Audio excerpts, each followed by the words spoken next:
Really, really good. Proud of you. Cool.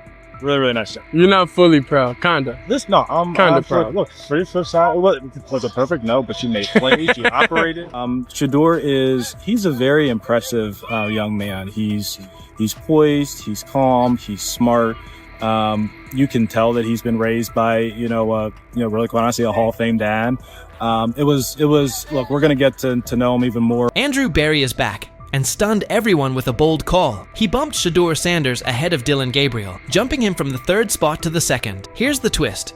Berry is all in on Shedeur, and it's intentional. He was the one inside the Browns organization who pushed for Shedeur to join the team. We saw the signs in the preseason. Berry clearly wanted Shedeur Sanders to break through and succeed in the NFL. In regards to Shedeur and Theon's not going to interfere. Theon's not going to be calling the coach. Theon's not going to be commenting about Shedeur while he's in Colorado. Lou, I think there's a lot of just fake news out there. All spring, Andrew Berry zeroed in on Shedeur Sanders. His initial plan was to get him in the 1st or 2nd round. When the board didn't break that way, you could see the urgency. By round 5, Berry pushed the issue. He pressed the Haslams to greenlight the pick and bring Shedeur to Cleveland. His pitch covered more than arm talent and processing speed. He emphasized Shedeur's market presence and ability to lift the franchise's profile. That combination sealed it, and the Browns made the move. From there, Shedeur quickly became one of the team's most visible figures, which many around the league expected.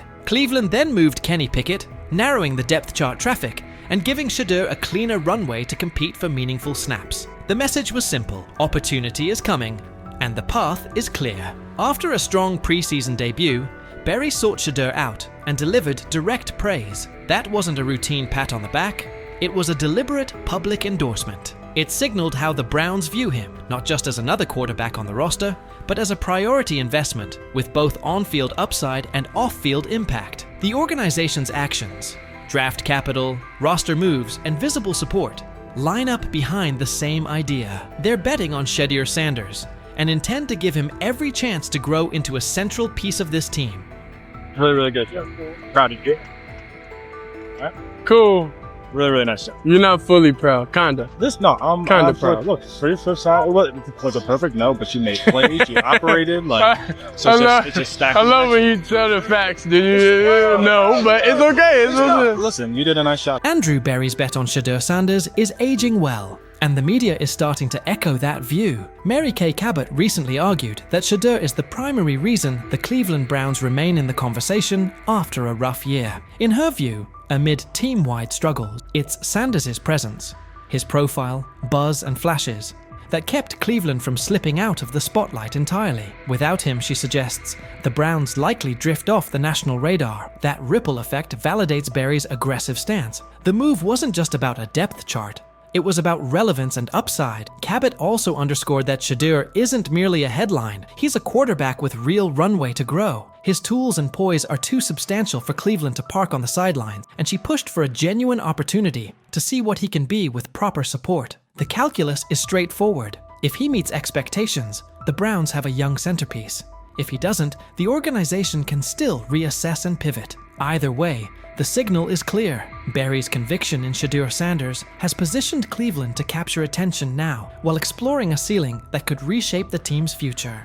It was too much value to pass up there, a developmental quarterback that they could take a look at and just kind of see what they had. Right now, his upside clearly outweighs the downside. It's a bet the team can't ignore. After Shedeur Sanders' tough preseason outing, when critics jumped in, Andrew Berry didn't let it drift. Instead of excuses, he acted. He pulled the entire offensive line that had been on the field with Shedeur. That decision shook the building and made the front office's stance obvious. Protect the quarterback, give him a fair evaluation, and set him up to succeed. It signaled full investment in his development. Berry's move wasn't just a swap of personnel, it set a standard. He pushed for accountability, demanded changes, and focused on building a setting where Shedeur can grow instead of being put in losing spots. It's one of the strongest steps in reshaping the Browns roster and shows real trust in Shedeur's trajectory. There's also a bigger plan here. These choices aren't only about one game. They're tied to the long-term quarterback picture. With Dillon Gabriel's physical limitations and Kenny Pickett gone, the front office knows it needs a quarterback who can handle NFL speed and punishment. The post-Joe Flacco roadmap depends on getting this decision right. After all of that, Kevin Stefanski's latest comments flipped the tone. He's now publicly backing Shedeur's growth, regardless of outside noise. That's notable because Stefanski previously downplayed Shedeur's upside and critiqued him. With Pickett out of the mix, the focus has shifted. Shedeur's size, strength, and on-field tools are giving him a real edge over Gabriel. While there are ongoing questions about Gabriel's frame, Shedeur looks like the more complete option. That difference could be what pushes him up the Browns' depth chart. I don't concern myself with outside type of things, but I'm committed to his development, just like all of our rookies. So we'll continue to focus on getting our guys better, and that's what we'll stay committed to, and that's what's important to me. TJ Houshmandzadeh has weighed in too, saying the heat on Kevin Stefanski is rising, and a lot of it stems from Andrew Berry's aggressive choices. Houshmandzadeh pointed out that the microscope on Cleveland's quarterback plan is getting sharper, leaving Stefanski with little room for error. His warning was direct. If Stefanski keeps capping Shedeur Sanders' role or downplaying his importance, it could put his job at risk. With the front office and fan base tracking every move and Berry firmly behind Shedeur, any attempt to slow him down could push Stefanski onto the hot seat. Bottom line, Berry's steadfast backing of Shedeur Sanders now defines the Browns' quarterback landscape, and the ripple effects are everywhere. From the early draft push to the decisive preseason calls, Berry has made it clear he intends to give Shedeur a real runway. That stance hasn't just shifted the depth chart, it's also forced key figures, Stefanski included, to recalibrate their approach. What used to be a conversation full of doubts about Shedeur's ceiling has turned into a high-stakes pivot point, with Berry's conviction driving the agenda. As the pressure builds, Stefanski stands at a decision point. The spotlight on Shedeur, the expectations from fans, and the backing from the front office leave minimal margin for missteps. Stefanski has to balance his system with the reality that Berry's faith in Shedeur is now central to the team's direction. The future of the position in Cleveland may hinge on how well Stefanski manages that balance. With Berry all in, the trajectory looks promising, but Stefanski's choices in the coming months will determine whether Shedeur's rise takes off or stalls. What's your read on Andrew Berry's aggressive approach and the pressure on Kevin Stefanski? Do you back Berry's unwavering commitment to Shedeur Sanders? Or is it too much risk for a young quarterback? And how do you feel about Stefanski's shift in tone, given his earlier skepticism? Share your take below. Does this pressure cooker sharpen the Browns, or set them up to stumble? So he says, this is exactly what he says. I'm told the footage of Shedeur Sanders meeting with the Giants is so bad that both the Browns and the Sanders family have threatened legal action if it is What in the NFL is happening right now? The New York Giants just leaked a draft interview recording with Shedeur Sanders, and fans are completely freaking out. Did Shedeur take some shots? Did the Giants forget what the word confidential means? Or did someone accidentally hit reply all on something that was supposed to stay locked away? Get ready, because this roller coaster involves hot mics, bad takes, and a whole lot of drama. What happened with Shedeur on draft night to make him fall to the 5th round, and them talking about the Giants coming out with all that information talking about Shedeur did bad, bombed the interview, all that type stuff. We all know my last video when I talked about the interview tape about Shedeur did not get a playbook. The NY Giants, in true Stonewall fashion, dropped a carefully trimmed clip from their highly sought-after interview with Shedeur Sanders, then quickly locked everything else away like it was top-secret intel. Was this a calculated PR stunt, or just a low-key attempt at sabotage? Either way, the silence speaks louder than any official statement. Fans aren't buying this half-baked version of transparency, and they're definitely not ready to just bench him and move on. Instead, they're demanding answers, calling out the organization for what feels like a planned smear job. One thing's for sure, the hate is loud, but Shedeur's supporters are even louder. There was another team that he sat down with. What do you mean it didn't go well after that? So, he was pissed that they did that to him. They did that to him. He counter-confronted the them. same thing they do to every other quarterback prospect. They did that to him. They slide in a mistake to see if you catch it. Right. And so Because you're the quarterback. but But he didn't take it as a correction. He took it as like he got it's pissed just off. yeah, and it's like so here's another one. So another one was, you know, he throws a bad interception, and you know, like it was a deep throw early in the game, and you know, he comes back and like, you know, like they go in the meeting, they show the interception. Let's just call it like it is. The Giants have perfected the tease. They've basically turned "we've got more, but we're not sharing it" into a comedy act, and the joke's on them. It's like they're standing center stage, booing themselves. Oh, you want more? Too bad. We're guarding it like Grandma's secret lasagna recipe. Congrats, Giants. You've officially become the talk of TikTok, X, and even Aunt Barbara's Facebook. Yep, the holy trinity of online outrage. This whole thing screams drama, screams petty, and definitely screams PR disaster in a fitted cap. Just release the full tape before fans start pulling up to headquarters with pitchforks. And popcorn. GM is getting fired. The GM, who is that nigga that Jaden Daniels. The GM is on film that the nigga's son, the nigga asked his son last draft, yo, who you think I should pick? His son like, yo, you need to get the Jaden Daniels nigga, B. This is what his son, it's on tape. You should go Jaden Daniels. He laughing at his son.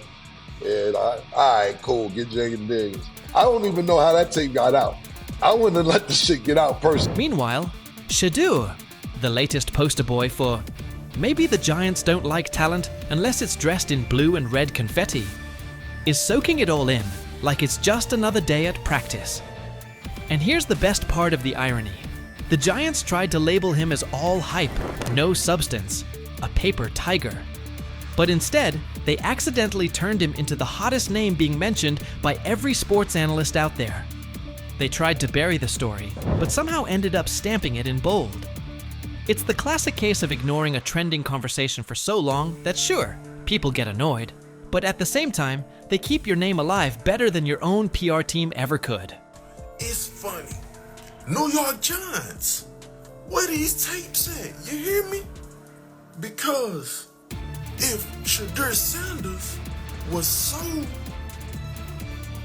unprofessional, y'all would have leaked the tapes for the whole world could see, right? Cause understand, it's a lot of he say, she say. But one thing I do know, as a young black man growing up in this world, being straightforward and not sugarcoat anything. Oh, this narrative is pure gold. Giants PR completely skipped subtlety and went straight to the "we don't like his dad" playbook. A move so awkward, it's like trying to dunk and ending up in a kiddie pool. You can almost picture them brainstorming it. Yeah, we're just not fans of QB families that aren't ours. Because nothing screams professionalism quite like having zero self-awareness. And the fan reactions? Absolutely priceless. That one little clip was all it took to set the internet on fire. Keyboards everywhere started lighting up. People are asking, why hide the good stuff? What are you trying to cover up? If there's really nothing to hide, why not just drop the full thing? And spoiler alert, they weren't whispering. Social media exploded faster than a New York City grill on Memorial Day weekend. Them out. Another moment. What they do during the film and the combine and the meetings is teams will install mistakes intentionally planted in the install, and they want you to catch them. Shedeur didn't, and when a coach called him out, once again, it didn't sit well. It's like, bro, there's not many teams needing quarterbacks, especially since Pittsburgh appears to have a deal with Aaron Rodgers and Tennessee's getting Cam Ward. So you're down to the Giants, who are not in. And that brings us to the next tasty slice of irony. By refusing to release the full interview, the New York Giants probably thought they were hurting Shedeur Sanders' image. But instead, they ended up throwing gasoline on the hype train. Rather than shutting things down, they made him look like the kid who grabbed the last cookie and somehow got blamed for taking the whole jar. Only difference? This kid's got cameras on him 24/7, and he's handling the heat like a seasoned pro. Now, every move he makes is being broken down, every throw studied like it's a presidential debate. Fans are calling it what it is. They've lied on Shedeur. Some say the Giants just don't like his dad. And honestly, that might be true. Maybe this whole thing was just a cheap shot at Deion Sanders by extension. But here's the plot twist. The harder they try to drag him down, the more interesting his story gets. The Giants accidentally turned Shedeur into a walking headline, a controversy in cleats. They tried planting doubt, but all they really did was create buzz. He's no longer just a top draft pick. He's now a symbol of resilience, a narrative goldmine, and living proof that real talent doesn't fold under pressure. It levels up. And at this point, even if the Giants wanted to, there's no turning off the spotlight. Okay, so probably the most fun yet the most difficult thing I cover and we cover all year long is not games. It's the NFL draft. Because I've said this many times, you get lied to for a month to 2 months up to it. And so often during the draft, and every few drafts, there's a guy that really falls, precipitously falls. This year it was Shedeur Sanders, it's been Aaron Rodgers, it's been Dan Marino. Every few years somebody falls a lot. And so, but those stories don't come out until like the fall and after. Let's not overlook the fact that the hate is so strong, you could bottle it up and sell it as radioactive cologne. You can practically watch it leaking out of Giants HQ like toxic sludge straight out of a bad superhero origin story. But here's the twist. Maybe that's their superpower. Maybe the New York Giants really believe they're cooking up some secret formula, a cocktail of manipulation and media spin. But here's the thing. Every bit of shade they throw at Shedeur Sanders only makes his story bigger. Every time they try to box him in as some overhyped diva or question his character, they accidentally hand him another viral moment. And now, he's the underdog hero rising through the smoke. Let's be real.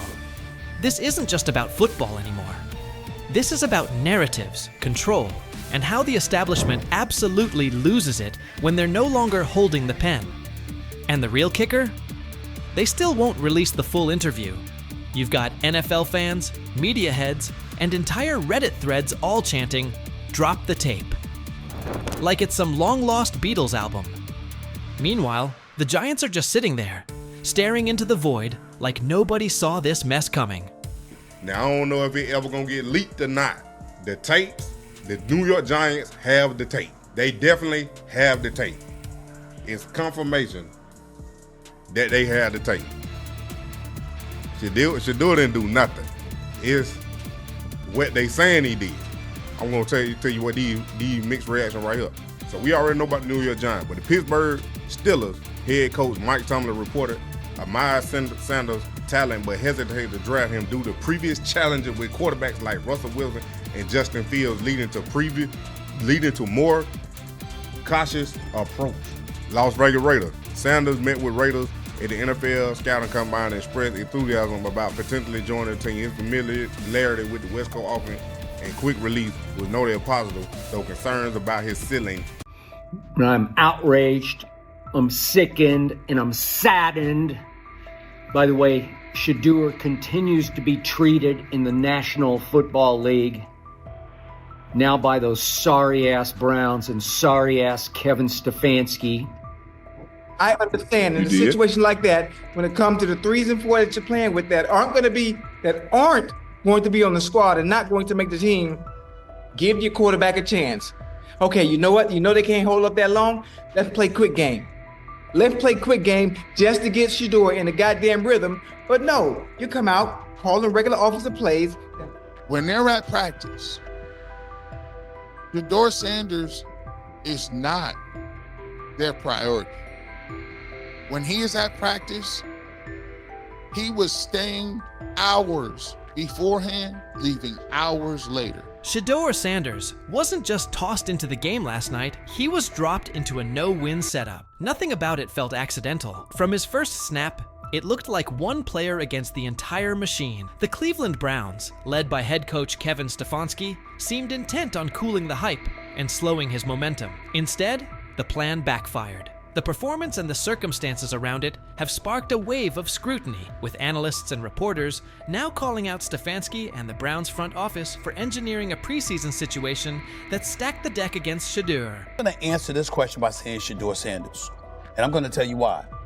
I think he's being set up to... Stephen A. Smith said from the outset that the entire preseason would be engineered to undermine Shedeur Sanders. He argued that even starting the first preseason game was part of a plan to make him stumble, fueling the idea that he's just a fifth-round pick, and validating the skeptics. Whether that blueprint existed before the games kicked off or not, it didn't stop there. Now, attention has turned to Kevin Stefanski and the Cleveland Browns for placing Shedeur in an unfamiliar system and circumstances that set him up to falter. Garrett Bush echoed that criticism, noting that regardless of how hard Shedeur worked before and after practices, he was never treated as a true priority in their plans. When they're at practice, Shedeur Sanders is not their priority.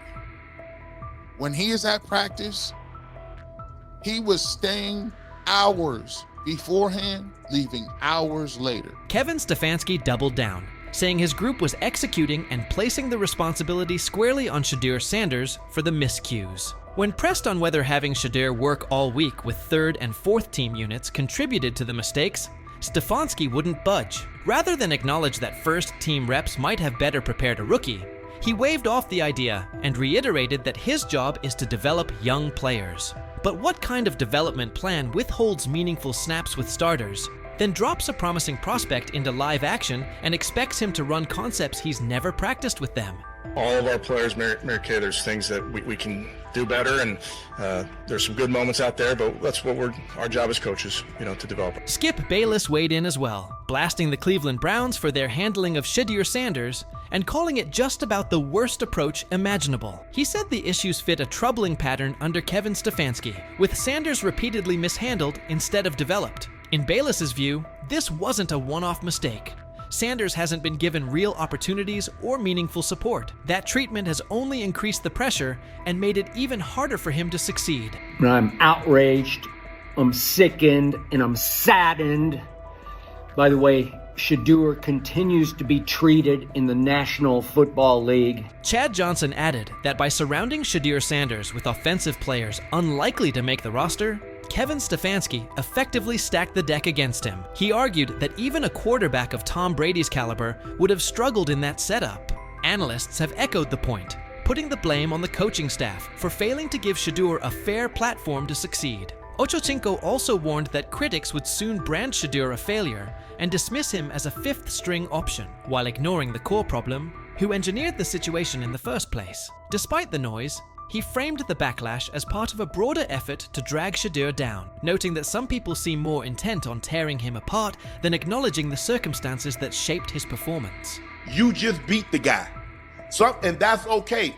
You get paid, he gets paid. Sometimes Ocho just gonna win because Ocho was just the better player. Sometimes the defensive back is gonna win.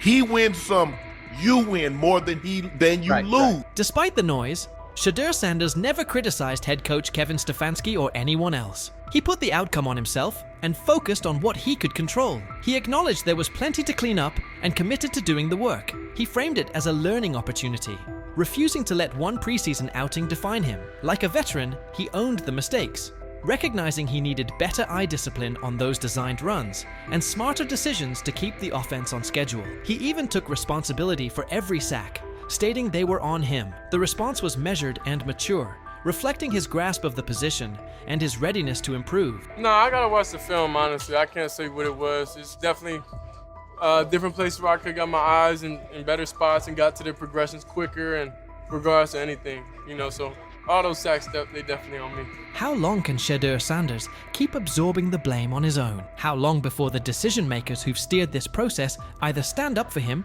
or at least grant him a fair look? More and more voices around the league see this as deliberate. Shedeur cleared the first gauntlet, but he's still tangled in the same net. That's the core problem. Not one preseason outing, but an apparatus that keeps tilting the field. The treatment of Shedeur Sanders forces hard questions about fairness, opportunity, and bias in the NFL. Despite the obstacles placed in front of him, he's responded with poise, owning his performance, identifying areas to improve, and committing to growth. But the larger issue isn't his willingness to learn, it's the structure around him that keeps narrowing his margin for success. His experience with the Browns, being dropped into situations where failure felt pre-written, points to deeper systemic habits. Young players, especially those who don't fit a preferred narrative, get boxed in, judged early, and developed late. This isn't only one quarterback story, it mirrors what countless prospects face when perception, politics, or preconceived roles outweigh on-field evaluation. As analysts and commentators continue to spotlight what's happening, it's clear the conversation about Shedeur Sanders has moved beyond a single depth chart debate. It's about dismantling baked-in biases and delivering a truly even playing field. Shedeur's resilience is real and admirable. The unanswered question is whether the system will evolve fast enough to let players like him do more than survive so they can finally thrive. What do you think?